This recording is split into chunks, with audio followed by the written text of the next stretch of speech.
First roar of the Jananayagan. So yes, Jananayagan மூவியுடைய அப்டேட்டை பற்றி தான் இன்றைக்கி இந்த வீடியோவில் நான் உங்கள் கூட பேச போகிறேன். So welcome back to our channel big talk Tamil. இன்றைக்கி நம்ம பார்க்கக்கூடிய நம்ம இளைய தளபதி நடித்த ஜனநாயகன் மூவியினுடைய அப்டேட் என்ன வந்திருக்கு அப்படின்னு பார்க்கலாம். ஜனநாயகன் மூவி எந்த மாதிரியான படமாக இருக்க போதுன்னு ஒவ்வொரு ரசிகர்களுக்குள்ளேயும் ஒரு எதிர்பார்ப்பு இருக்குது. இது அரசியல் ரீதியான படமாக இருக்குமா, இல்லை அவருடைய வாழ்க்கையை பற்றின ஒரு பயோகிராஃபி படமாக இருக்குமா, இல்லை ஒரு ஃபுல் ஆக்ஷன் மூவியாக இருக்குமா அப்படின்னு சொல்லிட்டு இந்த ஃபர்ஸ்ட் ரோர் பார்த்ததுமே எல்லாருக்குமே ஒரு பெரிய எதிர்பார்ப்பே இந்த படம் கிரியேட் பண்ணியிருக்கு அப்படின்னு தான் சொல்லணும். ஸோ இந்த ஃபர்ஸ்ட் ரோர் வெளியானதுமே பார்த்தீங்க அப்படின்னா கிட்டத்தட்ட ஒரு 15 மினிட்ஸ்லேயே 1 மில்லியன் வியூஸை கிராஸ் பண்ணியிருக்கு அப்படின்னு சொல்லிட்டு சமூக வலைதளங்களில் எல்லா பக்கத்துலேயும் பகிரப்பட்டு இருக்கு. ரொம்பவே நிறைய எதிர்பார்ப்புகளை உள்ளடக்கிய இந்த படமாக தான் இருக்குது. ஏன் அப்படின்னா இவருடைய இந்த திரைப்பட வாழ்க்கையிலேயே பார்த்தோம் அப்படின்னம்னா இது கடைசி படம்.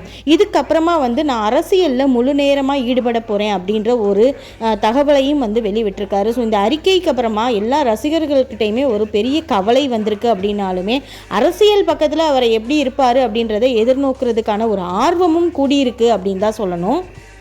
ரசிகர்கள் எல்லாருக்குமே, ஏன் எனக்கு கூட ஒரு பெரிய ஏமாற்றமாக இருந்தாலுமே அவருடைய அந்த அரசியல் வாழ்க்கை எந்த மாதிரியான ஒரு வாழ்க்கையாக இருக்க போகுதுன்றதை பார்க்குறதுக்கு எல்லாருமே ஆர்வமாக தான் காத்திருக்கோம் அப்படின்னு சொல்லணும். இந்த தளபதி 69 இந்த மூவியில் அவர் உள்ளே வந்திருக்கும் போதே பார்த்தோம்னா அந்த டீசரில் பயங்கரமாக ஒரு போலீஸ் கெட்டப்பில் கிட்டத்தட்ட மெர்சலில் இருக்கக்கூடிய அந்த மாதிரியான ஒரு மீசையெல்லாம் வச்சுட்டு ஒரு மாதிரி லத்தியெல்லாம் கையில் வச்சுட்டு ஒரு கத்தியெல்லாம் கையில் எடுத்துகிட்டு பயங்கரமாக ஒரு மாதிரி ஒரு ஆக்ஷன் மூவி மாதிரி வெளியே வர மாதிரி இருக்கு.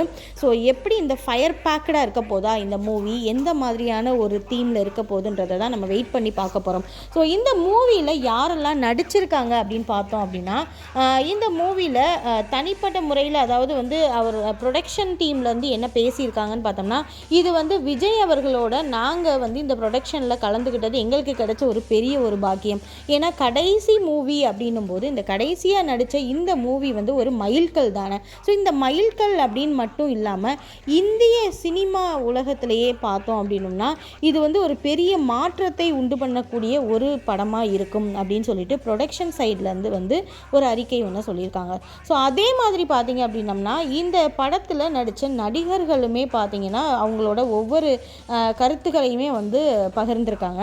அந்த வகையில் இந்த படத்தில் நடித்த ஹீரோயின் யார் அப்படின்னு பார்த்தோம் அப்படின்னம்னா பூஜா ஹெக்டே தான் இந்த படத்துடைய ஹீரோயினாக நடிச்சிருக்காங்க.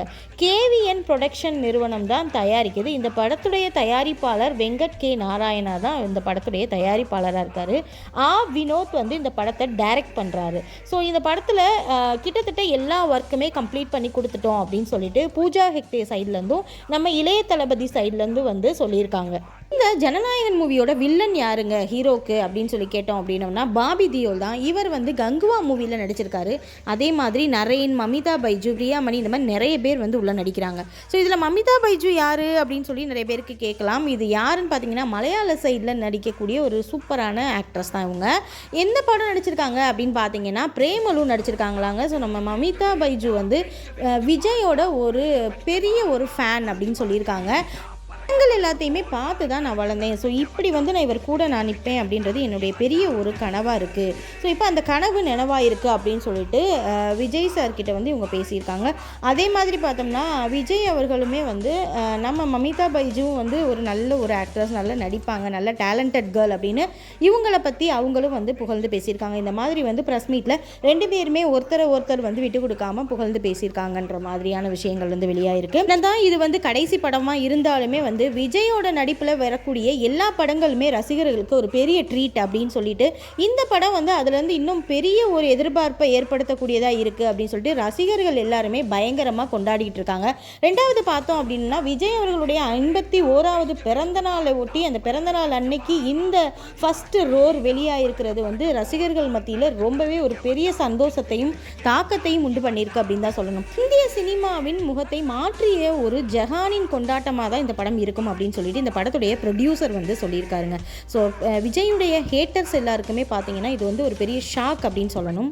ஏன் அப்படின்னு பார்த்தோம் அப்படின்னம்னா, ஒரு பக்கம் விருது வழங்குற விழா போயிட்டுருக்கு, ஒரு பக்கம் கட்சி மாநாடு போயிட்டுருக்கு, இன்னொரு பக்கம் பார்த்தா ரசிகர்களோடு சேர்ந்து ஒரு மீட்டிங் போயிட்டுருக்கு, இன்னொரு பக்கம் பார்த்தோம்னம்னா ஷூட்டிங் போயிட்டுருக்கு. இப்படி எப்படியா ஒரு மனுஷன் வந்து இவ்வளோ விஷயத்தையும் இவ்வளோ கூலாக ஹேண்டில் பண்ணி கொண்டுட்டு போகிறாருன்னு சொல்லிட்டு இவருடைய ஹேட்டர்ஸ் எல்லாருக்குமே இது ஒரு பெரிய ஒரு ஷாக்கிங் நியூஸாக தான் இருக்கும். தளபதி விஜய் அவர்களுடைய இந்த அரசியல் பயணம் சினிமா வாழ்க்கையிலிருந்து ஒரு பெரிய ஒரு மாற்றத்தை உண்டு பண்ணிட்டு அடுத்து அரசியலில் ஒரு மாற்றத்தை நோக்கி பயணம் பண்ணிட்டு இருக்கக்கூடிய இந்த ஒரு பயணம் வந்து ரொம்பவே சக்ஸஸ்ஃபுல்லாக நடக்கணும்னு சொல்லிட்டு ரசிகையாக இருந்து நானும் உங்களோட சார்பில் வந்து நான் வாழ்த்துறேன்.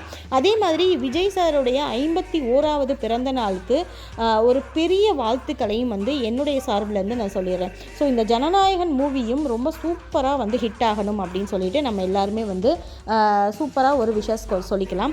இந்த மூவி எப்போ ரிலீஸ் ஆகுது அப்படின்றதையும் சொல்லிடுறேன். அதாவது அடுத்த வருஷம் ஜான்வரி 9th ரிலீஸ் ஆகுது. இந்த மூவியை எதிர்நோக்கி 2026 ஜான்வரி 9th வரைக்கும் நம்ம வந்து கொஞ்சம் காத்திருந்ததாக ஆகணும். ஸோ எப்படி இருக்க போது இதுக்கிடையில் வந்து அந்த படத்துலேருந்து வேறு எதுவும் தகவல்கள் எதுவும் வெளியே விடுறாங்களா அப்படின்றத பார்க்குறதுக்கு நீங்கள் நம்ம சேனலை சப்ஸ்கிரைப் பண்ணி வச்சுக்கோங்க. அடுத்த அப்டேட்டை நான் உங்கள் கூட ஷேர் பண்ண போகிறேன். இதே மாதிரி நிறைய நம்ம இளைய தளபதி விஜய் அவர்கள் பற்றின அப்டேட் தெரிஞ்சுக்கணும் அப்படின்னா மறக்காமல் நம்ம சேனலை சப்ஸ்கிரைப் பண்ணி ஆல் பட்டன் கொடுத்துருங்க. இதே மாதிரி இன்னொரு வீடியோவில் நான் உங்களை மீட் பண்ணுறேன். Bye friends.